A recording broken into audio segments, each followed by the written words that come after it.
Chào mừng quý vị đến với bản tin thời sự quốc tế ngày 28 tháng 10 của FBNC với những tin tức nổi bật sau. Giữa cuộc so kè gay gắt, Ấn Độ cảnh cáo Trung Quốc đừng làm dụng luật mới để thay đổi hiện trạng biên giới. Giám đốc hãng quốc phòng cảnh báo Hoa Kỳ đã tụt hậu sau Trung Quốc nhiều năm về phát triển vũ khí siêu vượt âm. Trong khi đó, tại cuộc họp thượng đỉnh ASEAN mới đây, lãnh đạo Mỹ, Trung Quốc nói gì về quyền tự do trên Biển Đông? Ở eo biển Đài Loan, chiến đấu cơ Trung Quốc đã quyết liệt đe dọa vùng trời hòn đảo tới 680 lần từ đầu năm đến nay.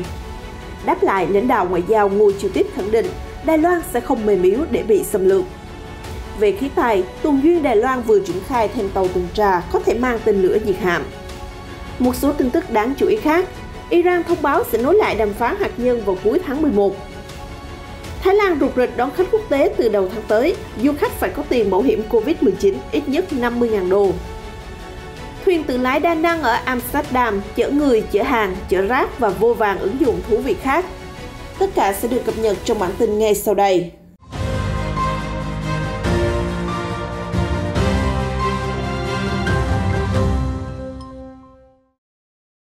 Hôm 23 tháng 10, Ủy ban Thường vụ Quốc hội Trung Quốc đã thông qua luật biên giới đất liền, trong đó tuyên bố sẽ thực hiện các biện pháp hữu hiệu để bảo vệ chủ quyền lãnh thổ và an ninh biên giới đất liền.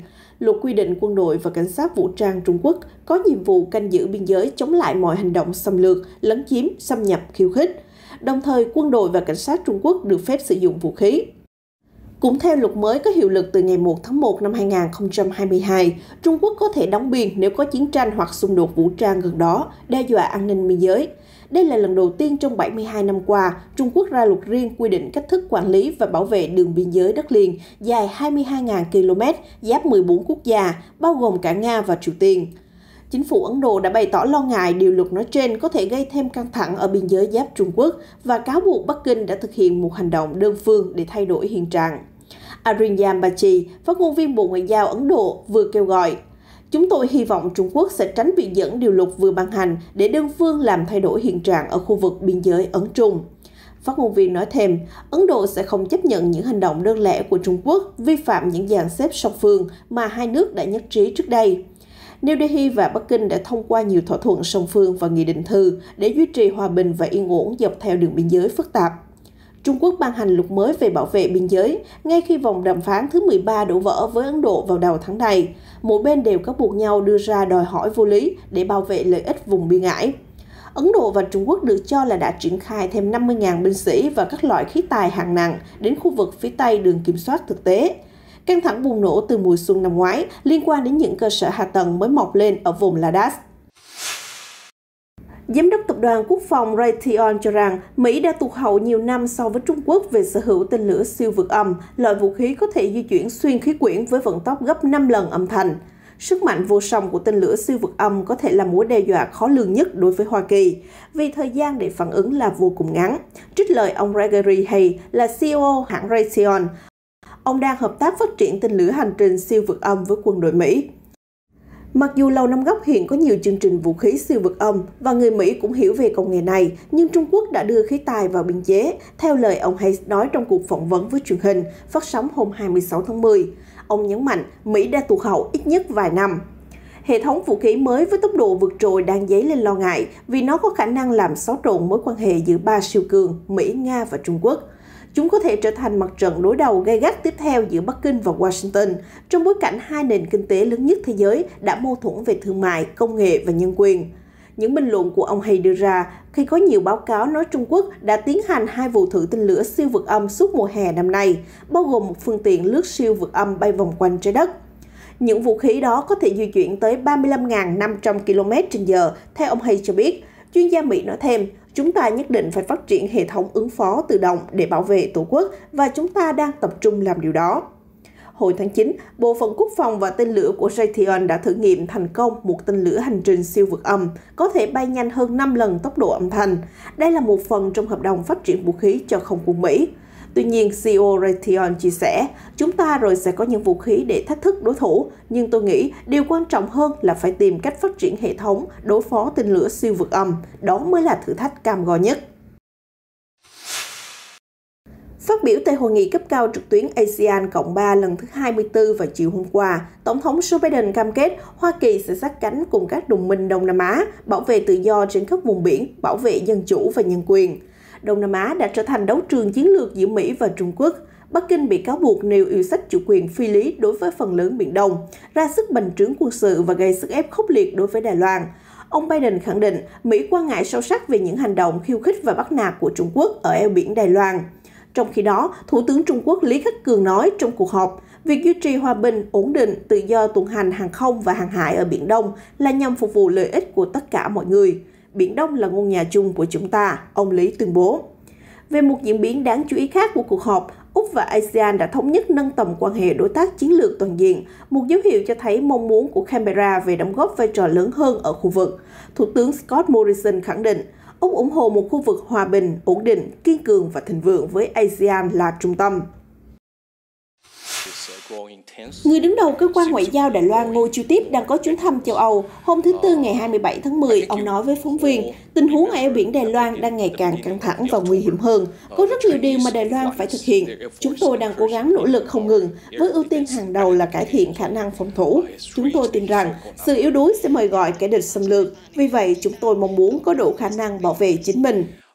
Ngoài ra, ông Ngô nhấn mạnh, Đài Loan cũng nỗ lực thắt chặt hợp tác với các nước thân thiện trên quốc tế. Phát ngôn cứng rắn của ông Ngô nhất quán với tuyên bố trước đó của lãnh đạo phòng vệ Đài Loan Khâu Quốc Chính. Hồi đầu tháng, ông Khâu nhận định Trung Quốc sẽ đủ sức tổng tiến công chiếm Đài Loan vào năm 2025 và căng thẳng eo biển đang sôi sục nhất trong vòng 40 năm qua. Lãnh đạo Thái Anh Văn cảnh báo, mặc dù chính quyền của bà không tìm kiếm xung đột vũ trang, nhưng hòn đảo sẽ bất chấp mọi giá để bảo vệ sự tự do và lối sống dân chủ. Từ đầu năm đến ngày 27 tháng 10, Cơ quan Phòng vệ Đài Loan ghi nhận tổng cộng 680 lần xâm phạm của chiến đấu cơ Trung Quốc vào vùng nhận dạng phòng không IDIZ của hòn đảo. Lãnh đạo phòng vệ Khâu Quốc Chính dự kiến sẽ trả lời chất vấn của Lập pháp viện Đài Loan về vấn đề bảo vệ vùng trời trong hôm nay. Ông Khâu được cho là sẽ đề cập về sự răn đe tăng cường của Trung Quốc ở eo biển và mối quan hệ giữa Đài Bắc với Washington và Bắc Kinh. Báo cáo của Cơ quan Phòng vệ Đài Loan mới đây cũng khẳng định Trung Quốc đang lên kế hoạch củng cố sức mạnh quân đội để chiếm đảo và ngăn cản bên thứ ba, chẳng hạn như Mỹ Nhật, can thiệp nhằm bảo vệ Đài Loan. Các vụ xâm phạm vùng IDIZ được chiến đấu cơ Trung Quốc tiến hành hầu như mỗi ngày nhằm thủy y và rèn luyện cho không quân POA, đồng thời bào mòn khả năng phòng không của Đài Loan. Tuy nhiên, Đài Loan cho rằng hành động bắt nạt của Trung Quốc đang có tác dụng ngược khi quốc tế đã quan tâm hơn đến mâu thuẫn quanh eo biển. Những tháng gần đây, hải quân nhiều cường quốc như Mỹ, Anh, Canada, Nhật Bản đã tập trận hoành tráng hoặc cử chiến hạm tuần hành tự do hàng hải qua eo biển Đài Loan. Lực lượng tuần duyên Đài Loan vào hôm nay ngày 28 tháng 10 sẽ triển khai tàu tuần tra thứ 3 thuộc lớp An Bình, trong khi chiếc tàu thứ 4 cũng được hạ thủy vào cùng ngày. Được biết, Đài Loan đã lên kế hoạch bổ sung 12 tàu tuần tra ngoài khơi lớp An Bình này. Chiếc tàu chiến thứ 3 có tên là Đạm Thủy, một quận ở thành phố Tân Bắc. Còn tàu thứ 4 tên Kỳ Tân, một quận ở thành phố Cao Hùng. Tất cả 12 tàu dự kiến sẽ triển khai từ nay đến hết năm 2026. Mỗi tàu nặng 600 tấn, tốn chi phí 1,14 tỷ Đài tệ, tương đương với gần 41 tỷ đô la, vận tốc tối đa hơn 82 km/h. Mỗi tàu đều được trang bị vòi rồng có tầm bắn 120 m, đồng thời có thêm bộ phận cơ bản để có thể lắp đặt các tên lửa chống hạm Hùng Phong 2 và 3 trong thời chiến. Chuyển sang tình hình các khu vực khác, Iran cho biết đàm phán hạt nhân với 6 cường quốc sẽ được nối lại vào cuối tháng 11. Đó là thông tin từ nhà đàm phán hạt nhân hàng đầu Iran, Ali Baheri Khani, đăng trên Twitter hôm 27 tháng 10 sau cuộc gặp với các quan chức Liên minh châu Âu EU. Quan chức Iran viết, chúng tôi đã có cuộc đối thoại rất nghiêm túc và mang tính xây dựng về những yếu tố quyết định thành công của đàm phán. Chúng tôi sẽ bắt đầu thảo luận trở lại vào cuối tháng 11, thời gian chính xác dự kiến công bố vào tuần sau. Hồi tháng 4, Iran và 6 cường quốc bắt đầu đàm phán để hồi sinh thỏa thuận năm 2015, mà cựu Tổng thống Donald Trump đã đơn phương rút Mỹ rời khỏi vào năm 2018, sau đó tái áp đặt các biện pháp trừng phạt hà khắc đối với kinh tế Iran. Tuy nhiên, các vòng đàm phán đã chững lại vào tháng 6, đúng 2 ngày sau khi thẩm phán cứng rắn Ebrahim Raisi được bầu làm Tổng thống Iran.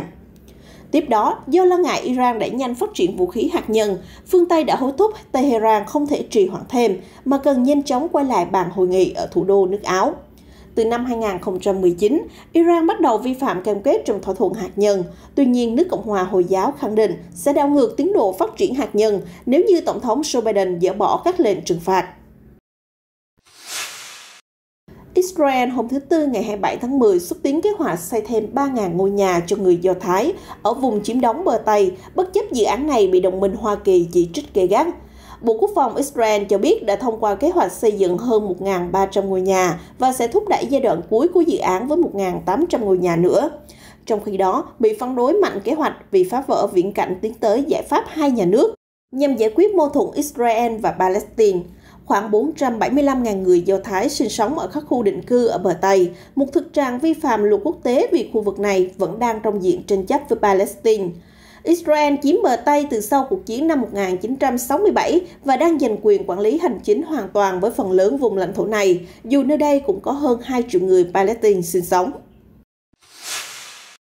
Sân bay quốc tế chính của thủ đô Bangkok, Thái Lan vừa tiến hành diễn tập đón du khách nước ngoài vào hôm qua. Theo đó, các nhân viên sân bay đóng vai hành khách nước ngoài để kiểm tra việc vận hành hệ thống nhập cảnh trước thềm tái mở cửa du lịch quốc tế vào tháng sau.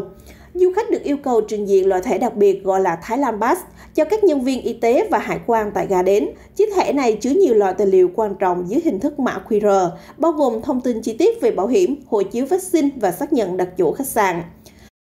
Thủ đô Bangkok cùng với những điểm du lịch hàng đầu Thái Lan như Pattaya, Hua Hin, Krabi và Chiang Mai từ ngày 1 tháng 11 sẽ mở cửa đón du khách đã tiêm phòng đầy đủ từ 46 quốc gia.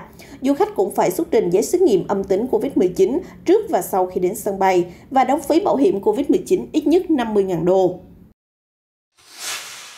Trong thời gian tới, du khách đến thủ đô Amsterdam sẽ được chứng kiến những chiếc tàu tự lái nhỏ cỡ ô tô di chuyển im lặng qua những dòng kênh lâu đời. Những chiếc thuyền không người lái này có thể chở hành khách, hàng hóa và làm nhiệm vụ dọn rác. Chúng chạy bằng điện và được gọi là Robo, một cái tên bắt tai hơn so với phương tiện nổi tự hành. Dự án Robo hy vọng sẽ thay đổi cách thành phố Amsterdam vận hành giao thông đường thủy theo hướng bền vững hơn.